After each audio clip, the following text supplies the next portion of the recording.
What's up guys, bienvenue a mi casa and welcome back to another episode of Travel News, where I'll be bringing you all the crazy stuff happening in the travel world. As a newly converted Floridian, it brings me a lot of pain to say this first story is coming out of Orlando Airport. Reports dropped this week that a father and his 2-year-old child, yes, 2-year-old child, probably can't speak yet, got kicked off a Frontier Airlines flight going to Atlanta. Now the details that led up to this incident are unclear right now, but I'm sure with some back and forth. The flight attendant get to woofing, the father get to woofing back, they get into a verbal altercation, he's asked to step off. That's usually how these things go. But the father was able to catch some footage, so we're gonna check that out now. Yeah, he's a 10. I'm gonna ask you one last time to step off the aircraft. They will arrest you. Warning. I'm telling you that right now. Okay? This is my last and final. I don't like something here, but we're gonna talk about it later. I've asked you. As a lady, it's wrong. It's wrong for you to do that. I'm just trying to comfort her so she doesn't interrupt the people in the flight, and this is what you do. I hope you're not a mother. Hit her with a, I hope you're not a mother. He ain't moved though. He's still. Hey, good morning, ladies and gentlemen. Due to an unfortunate incident, we're going to partially deplane this aircraft. No. That means anything that you brought on board, bring it off with you. We'll get you folks, once we deal with the situation, we'll get you folks back on your way to Atlanta as quickly as possible. Sorry. I can't get off this plane. I can't do that. I can't get off this plane. Oh. Yeah, if I'm that lady, I'm mad. That's exactly it will happen. Okay. I'm going to ask you one more time. Are you going to step off the aircraft? I'm not going to. Okay. I'll be right back with you. Keep that camera rolling. We're going to keep that camera rolling. Guys, as you can see, a pretty intense encounter between the flight attendant and the father. It seems like he was talking to a few people, but if you remember in the video, I said it was something I don't like. I actually seen this happen a few times in incidents when people are with their kids, and for me, if I'm with my kids, I feel like it's kind of a disadvantage because, I mean, first of all, I don't have kids, just to be clear, but hypothetically speaking, if I were with my kids, it's kind of a disadvantage because it's like, how much can you really do, or how much do you really want to do with your kid there? You know how quickly these type of incidents could escalate, especially here in the good old USA. So do you really want your kid involved? Father had the daughter on his lap. I mean, I doubt the flight attendant is going to take any physical action, but apparently they called the cops or some type of airport security, and that could get physical. You don't want your kid to see that, and now they're dealing with trauma for the rest of their life when their father got beat up, stomped out, dragged off the plane.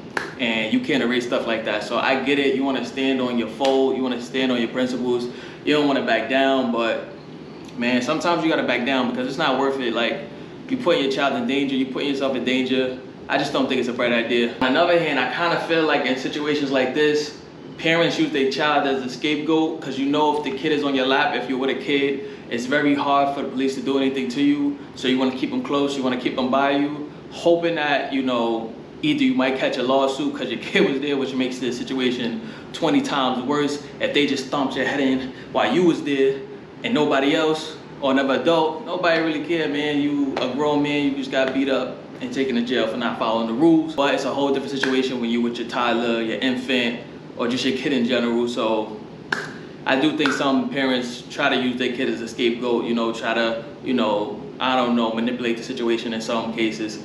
Did that happen here? I don't know. I'm not a psychic. I'm not a psychic to tell you.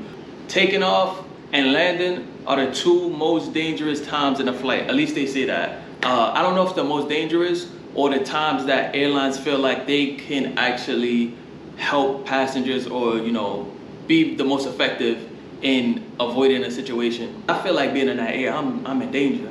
I'm 40,000 feet up. I'm in big danger up here. But according to the airlines, this is the most dangerous times, and that's why flight attendants are most on point. You know, they come around, they checking under the seats, they telling you to do things that don't make no sense. Put your food away, lift up your food tray, put your chair up. You laying back, you having a good time. You don't understand why they asking you these things. Put your bag under the seat, then they do the little seatbelt instruction that nobody listens to, but still, you gotta do it. Airplane logic, once you in that air, there's not much we can do for you.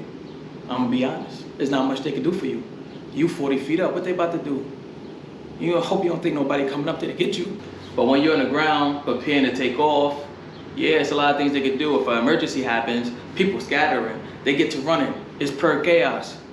You got bags in the middle of the aisle, they gonna trip. Now that's somebody's life. The pilot might have to stop short.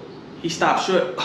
The person move up, hit his face, now his teeth broken out, man, who getting sued? Not the person in front of you, because he probably don't got no money, especially if he riding on a budget airline like I do.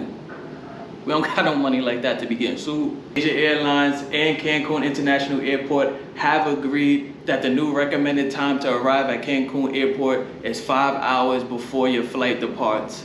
5 hours before your flight departs. A day, basically. Arrive there a day before. Sources say it's taken an extremely long time to get to the airport due to airport construction. Once you're at the airport, it's taking a longer time to actually get checked in. Once you get checked in, it's taking an even longer time to get to your departure gate. For whatever reason, after the pandemic, a huge crime wave hit Cancun. I'm guessing there weren't that many tourists. A lot of mafia dudes thought they could come in, you know, start running the show, and they don't want to leave. So security is at an all-time high. There's checkpoints actually to get into the airport. Airport security isn't joking around. They checking bags, they checking dogs, they checking grandmas, they checking everything. Now I think this might be a hard pill for travelers to swallow. If your friends are anything like my friends, or if you like one of my friends, 5 hours is not happening. A lot of my friends, no shade to nobody, show up to the airport an hour before they flight. 2 hours most. They never do the 3 hours. I don't even do the 3 hours, if we being honest. I guess the game plan is now that it's 5 hours, some people will actually come 3 hours before, because guess what? Nobody ever wants to do the limit.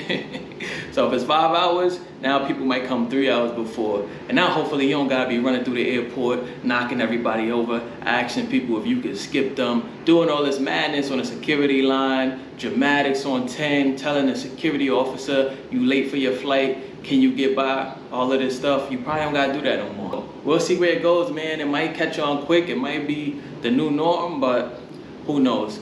Right down below, if you're one of those people who get to the flight an hour before, put down below I did and how many times this happened to you. I wanna see below how often this happens and how many people get to that flight late.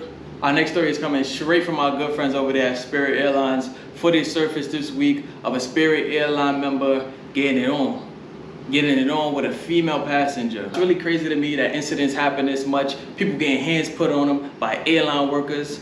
Where does this happen outside of the good old USA? One thing for sure, it seems like the chaos going on in the airline industry is getting to the airline workers. Patience is this thin because these airline workers are not playing. They're kicking people off flights. They're putting hands and feet on people. It's not a game no more. Leave these people alone. Let me give you the warning. Leave these people alone. They not playing around, bro. They get into it. They getting violent and they getting violent quickly. And they not discriminating. Female, man, green, black, white, gray. You could get it. They slamming people. They doing whatever they need to do. They doing all type of moves. They putting everything out the arsenal. So you might want to be careful when you're messing with these people, man. When they tell you go ahead, go on ahead, go on ahead. Go on ahead. Let's check out the footage right now that was caught in Dallas Airport. Don't touch me. Alright, so there's no context to this. Touch me first, and then you got in my face. Don't ever invade Get out my of face. Get out of my face! We don't know what happened before. I'm here. Oh, she dropping an F-bomb here. You can't do that. Yeah, that's a hate bomb. That's a slur. You can't drop that bomb. It's all on But he in her face, this is crazy. But you in my your ugly ass. You're in my personal Out of my space. face. You're in my personal space. You see, Stay I out don't of like my the tussling personal and space.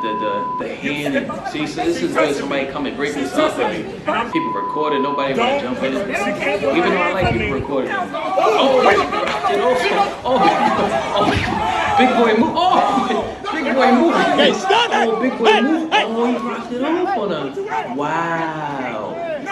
Oh. News came down that this employee was actually suspended. Again, we don't have any context. We don't know what led up to that. Man putting his hands on a female, man. It doesn't matter what provoked it. That should never happen. Now, the police were called. They came on scene. They took a police report. Nobody was arrested. I don't think anybody was charged, which I like in this situation. I don't think anybody should have been charged. Like I said, we don't know what happened before, but they were in each other's face. They were touching each other. She hit him first, which provoked that reaction from him. I don't care, you know, what the situation is. You walk away and you live to see another day. Last story is coming from the Airbnb world, and you know how crazy that world can get. So imagine this.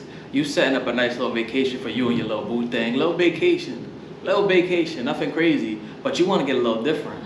You start looking at things that's off the pavement road. You start looking at things nobody heard about. You want to break out something special. When your boyfriend, girlfriend see it, they surprised. They know they found somebody different. Oh, you're not normal, you're not regular. Well, this couple was in for a big surprise when they booked the Airbnb in Bali and they showed up to a ghost town. Now, a TikToker showed the whole experience. Property, grass everywhere. They said broken windows. It was a mess. Somebody basically put an Airbnb property up that was an abandoned property in the middle of a ghost town. And this TikToker decided to record it. When you book an Airbnb in Bali and it's an abandoned building, completely overgrown, no one home, smashed windows. So as you can see, this wasn't the vacation that they were expecting, but it's the vacation that they got. Since then, Airbnb has refunded that couple and taken that posting down so you can no longer book it. Question for me is like, why don't you do your research? Every time I book an Airbnb, I'm on them comments like this. Yeah, we're not doing this one. This one say it was no hot water for 3 days. There's some people who think that this was just a one-off. This was just one person who had a horrible experience. Sometimes it is, but when you see 15 people saying nobody was in this Airbnb, man, we gotta be accountable for our actions. Now, I didn't see the post, I didn't see the pictures, I didn't see the description, I didn't see anything, so it's hard for me to call it. I don't know what type of advertisement was up there. Maybe they had, you know, an infinity pool overlooking the jungle with animals in the back, lions, cheetahs, elephants. I don't know what the description said, and maybe they got there and there was no jacuzzi. Maybe the pool was green instead of blue. I don't know, I didn't see the description. But if it was a case like that, then definitely I think, you know, they should have got that refund. And they were bamboozled, they were tricked. So, you know, yeah, this was a situation that was, you know, something uncalled for and that shouldn't happen on Airbnb. But please always check them reviews, always check the location, always see what's going on. You know, you want to be prepared for stuff like this so it doesn't happen. But look, guys, we're gonna cut it here. This was another episode of That Travel News. I hope you guys had a good time. Please like, comment, subscribe, share this video so people know what's going on out there. We'll be back next week. I see you then. Peace.